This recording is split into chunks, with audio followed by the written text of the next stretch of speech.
walk and roll for ataxia. I'm so glad that you all came out to support us. I'm here to announce our speaker for the afternoon. His name is Dr. Paulson. Um, he's going to speak on ataxia and the fix of it.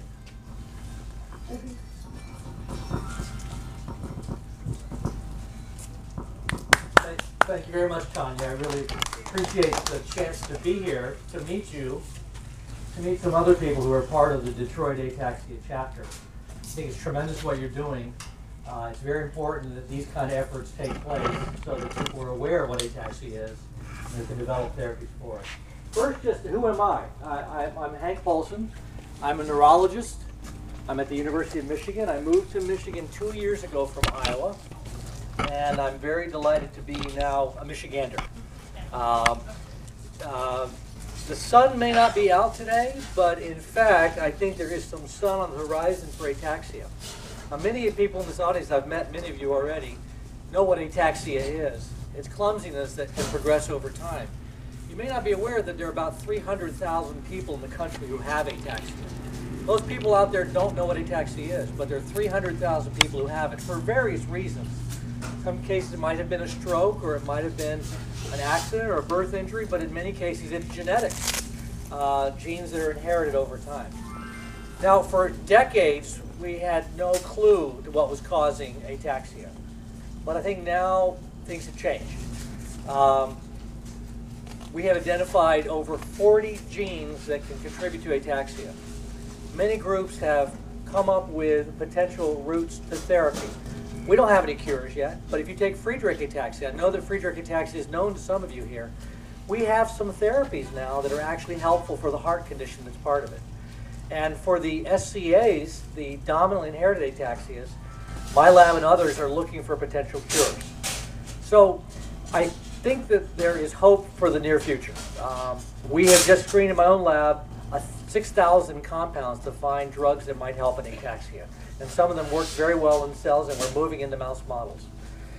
I think the most exciting thing from our perspective at the University of Michigan is that just last week, the federal government decided to fund a national consortium of ataxia. That is, centers around the country that would work together to try to come up with answers to ataxia. And of those 9 centers, Michigan was chosen to be one of them. So we're very excited about that. We'll be working together with the centers across the entire country to try to answer the causes of ataxia and try to develop therapies, and most importantly, test therapies. Because right now we're not doing a great job of testing therapies and trials, and we're working on that. Rather than just spouting off, I think what I would like to do is see if there are any questions that people have about ataxia, and see if I can answer those questions here. Any questions? Okay. Yes. How do you know if you have it? What are some of the symptoms? How do you know if you have ataxia? Well, if someone is really, really drunk, they have ataxia. If you've seen someone who's really, really drunk and they slur their speech and they can't hardly stand up, that's ataxia. Now we're not here for people who are drunk and have ataxia. We're for people who have ataxia all the time. The kind of symptoms that can occur are problems with balance, problems with speech. The speech can be very slurred, difficulty doing things with your hands.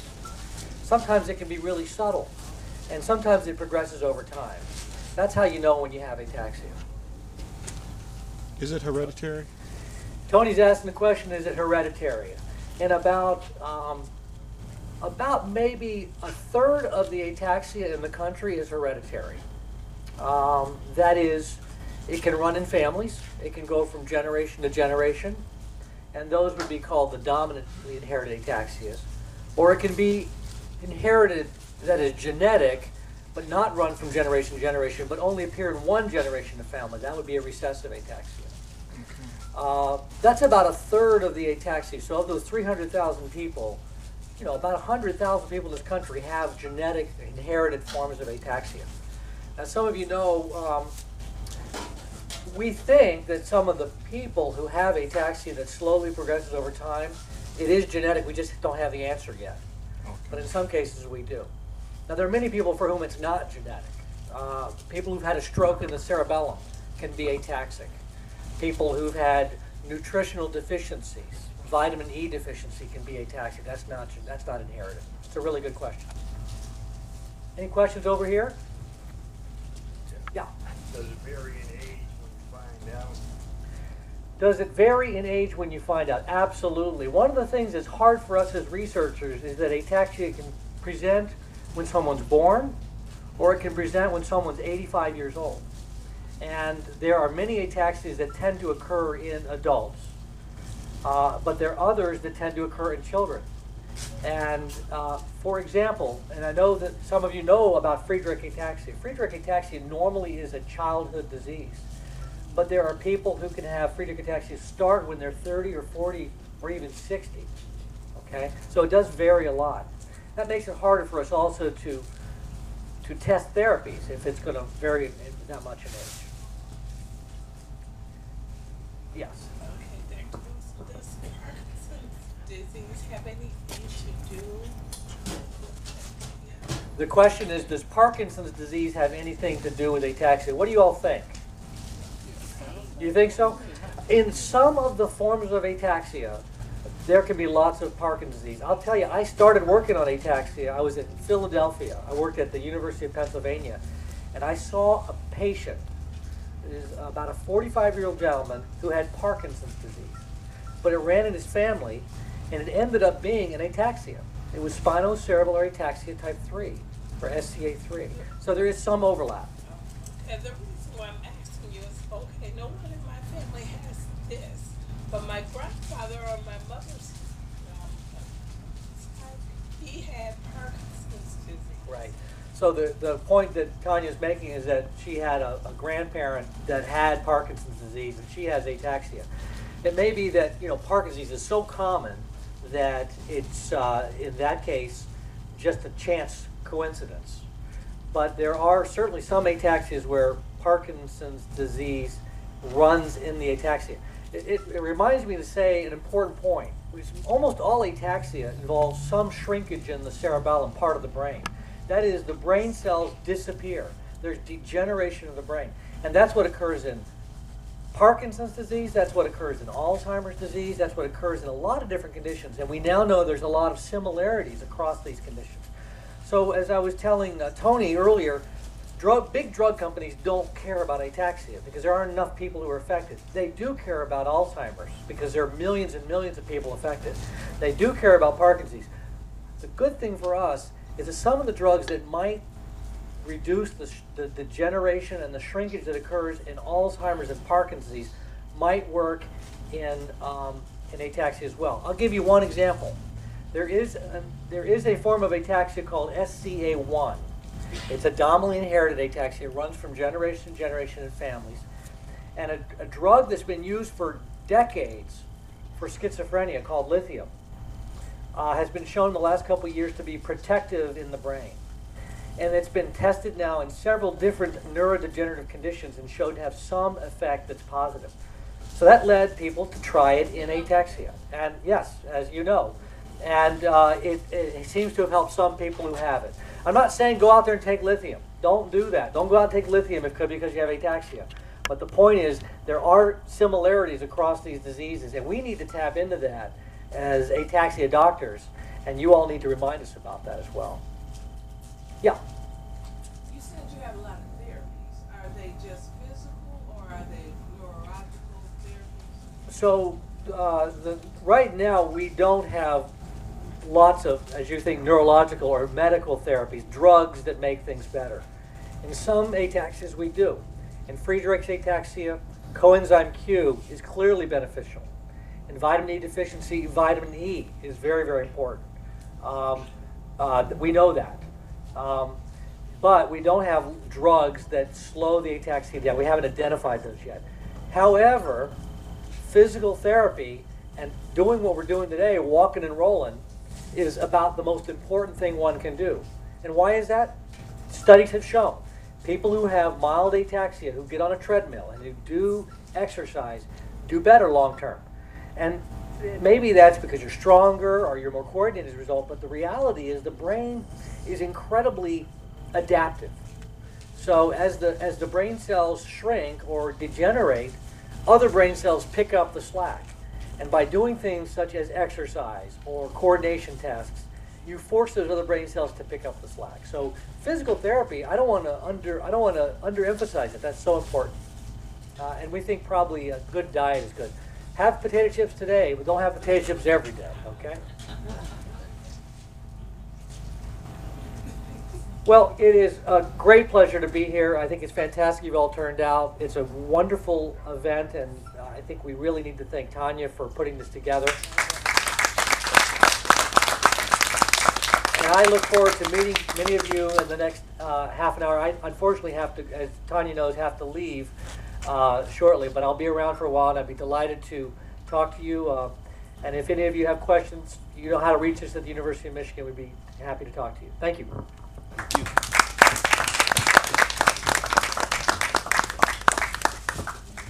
Thank you, Dr. Lawson. Okay, now we're getting ready to start our walk, which we will venture around the park. It's not very long, so have fun.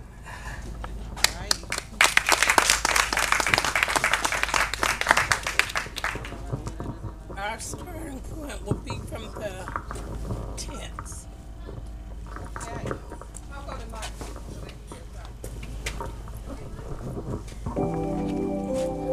Our starting point will be from the registration table. If everyone can meet down at the registration table. Thank you, Steve.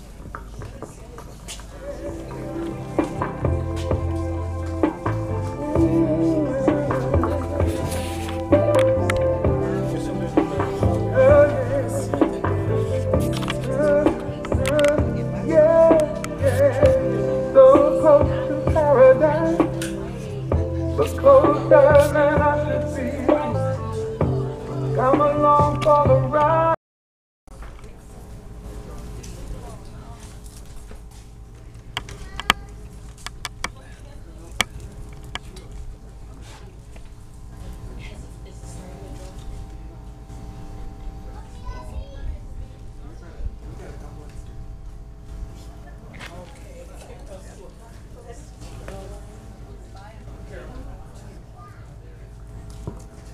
Okay, I think we're going to get started.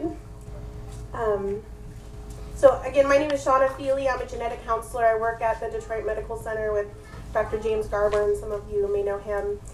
And we just wanted to take a moment. There was a representative from the senator's office who couldn't make it today, but we wanted to honor Tanya for all of her hard work. She's done an amazing job, not only organizing this function, but really managing and running the Detroit area support group, which allows people to get connected and reach out to one another and really help one another in amazing ways. So we just want to take a moment to honor Tanya and all that she does. Without fundraisers like this, we can't do the important research that, hopefully leads us every day closer to a cure for these types of debilitating conditions. So thank you so much, Tanya, for everything you've done. You've done amazing work and all your efforts putting this together. So we really appreciate everything. Let's give a big round of applause for her.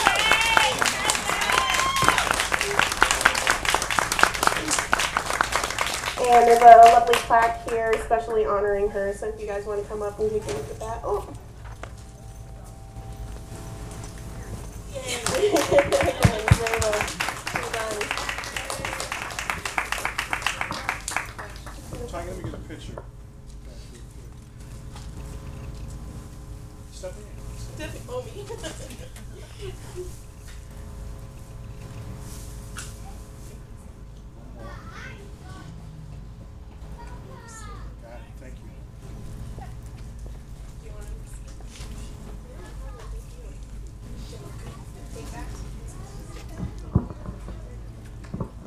I just want to say I'm glad that everyone came out to support us, and next year it's going to be bigger and better. Thank you.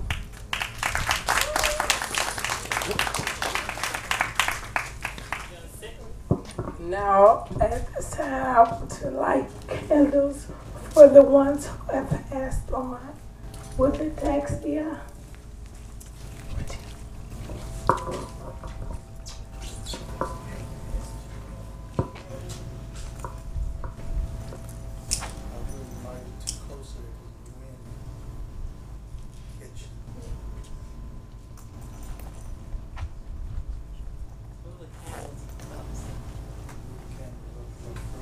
We have one candle for Joe Perel. He passed away with Friedreich's ataxia and Dwight. Then we have Byron, I think I have the names wrong, Byron Messerant and Brad Messerant. Brian And and Brad. Right. Brian, Brad. Okay, and there's also Carolyn, Yes. Carolyn Here. Messerant. Carolyn Messerant. And they have SCA 1. They've all passed away with SCA1. I'd like to honor them today.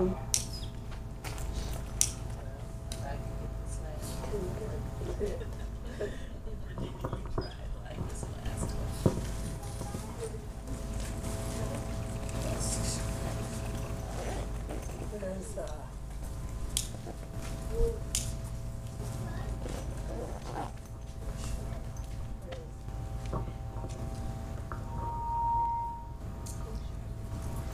okay, these are the ones that we had names for. They responded to me when I told you I wanted to do this. But if there is someone else out there who had a loved one who passed on with ataxia, but I don't see her. I did. You guys. Patty Gordy, SCA 3. Patty Gorey, Hattie Hattie Gordy, my grandmother, Hattie Gorey, SCA 3. SCA 3. Okay, we'd like to remember her. Is there anyone else? Guess not. Well, thank you. I guess that could be about. Yeah. What time is it?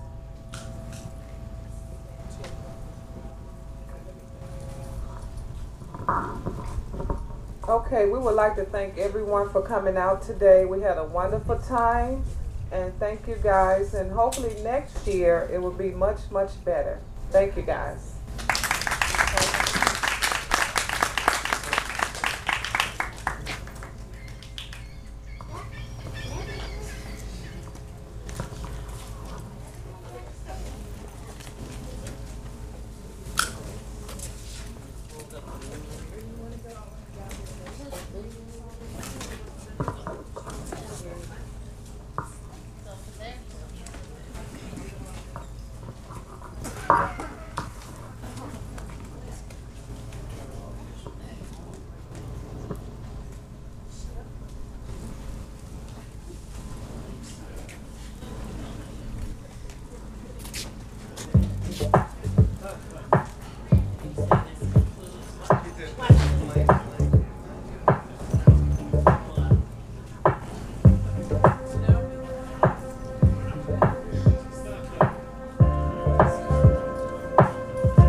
How we made love almost anywhere.